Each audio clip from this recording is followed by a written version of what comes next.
அதிகரித்து வரும் வாழ்க்கை செலவீனங்களுக்கான நீண்டகால தீர்வுகளை மத்திய அரசாங்கம் காண வேண்டும் என்று பினாங்கு மாநில முதலமைச்சர் சவ் கொன்யோ வலியுறுத்தினார்.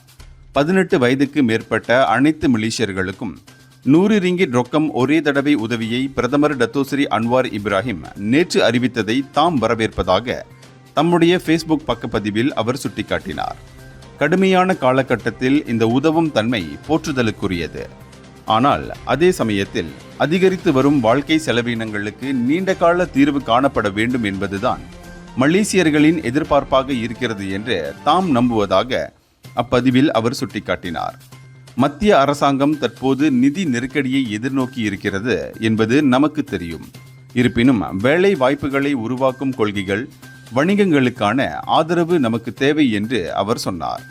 நடப்பு பொருளாதார சவால்களை ஆக்கப்பூர்வமாக நிர்வகிப்பதற்கு அன்வாருக்கு ஒவ்வொரு மலேசியரும் அவகாசம் தர வேண்டும் என்று சவ் கொன்யோ வலியுறுத்தினார்.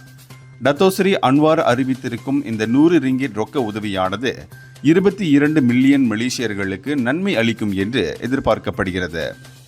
இந்தியர்களின் இதய குரல் மக்களோசை.